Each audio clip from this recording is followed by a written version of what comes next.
14th of August 2005. The day was clear and the flights were taking off from their respective airports to reach on their scheduled destinations. One such flight among them was Helios flight number 522, which was ready to depart from Larnaca International Airport in order to reach the Athens International Airport.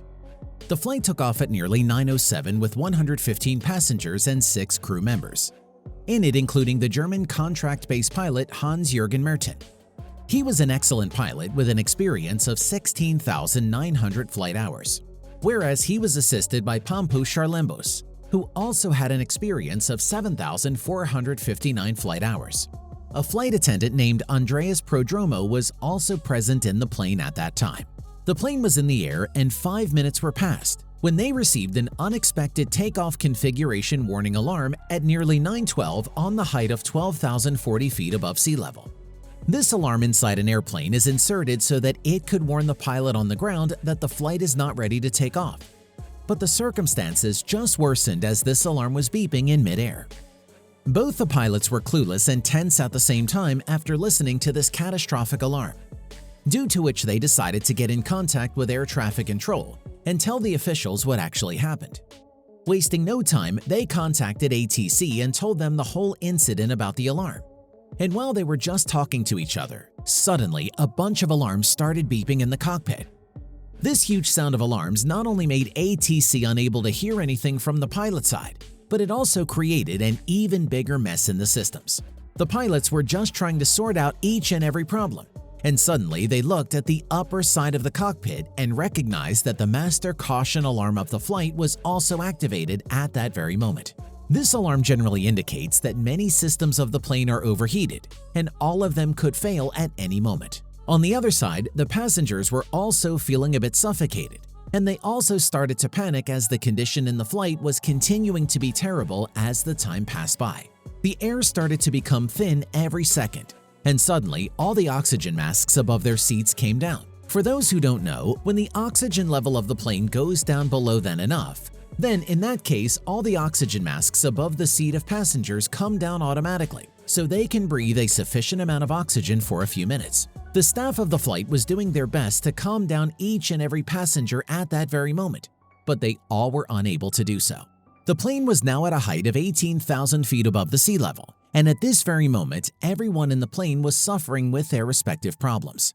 The passengers were trying to breathe, whereas the pilots were struggling to clarify their problem with the ATC. A few minutes later, their connection also broke with the air traffic control and they were left helpless. The air traffic control tried hard to reconnect with Helios, but unfortunately they failed because the flight moved on far away from the range of Larnaca air traffic control.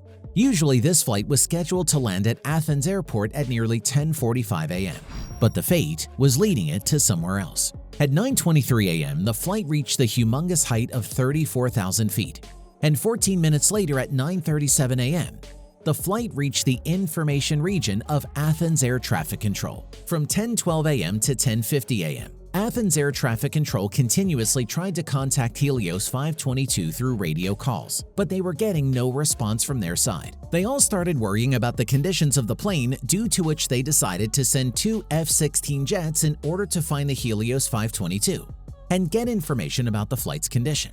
The order was executed immediately, and the F-16 jets took off from the airport.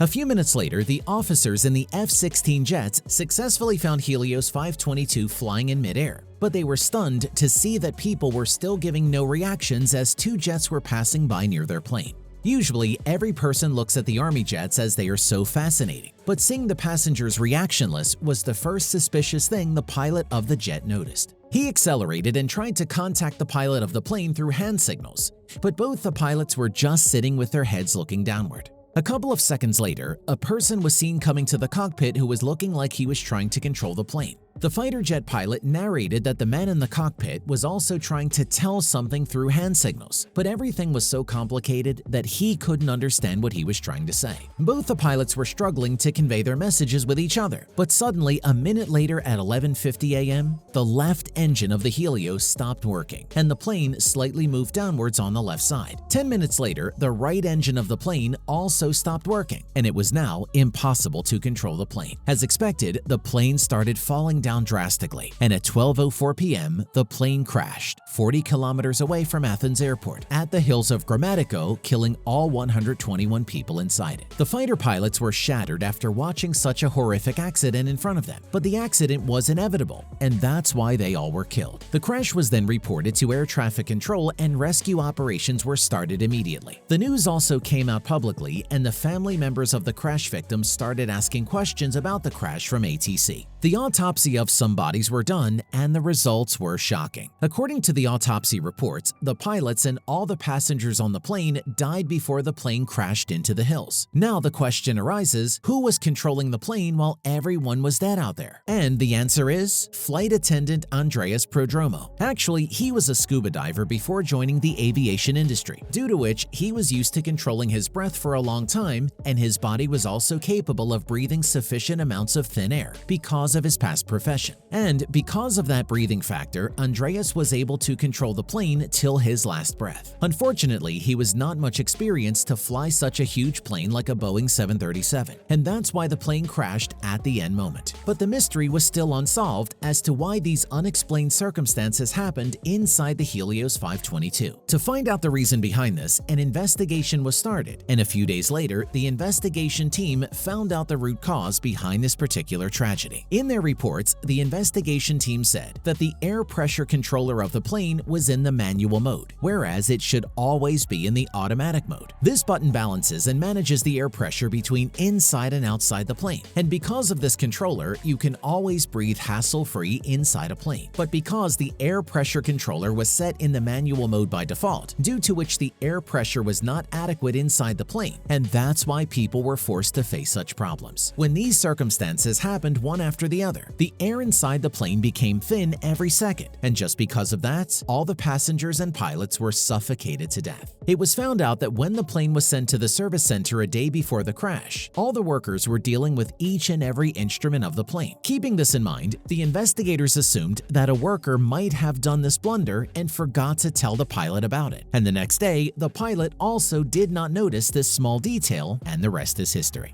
By the way, who do you think is the real culprit behind this devastating plane crash? Let me know in the comments down below.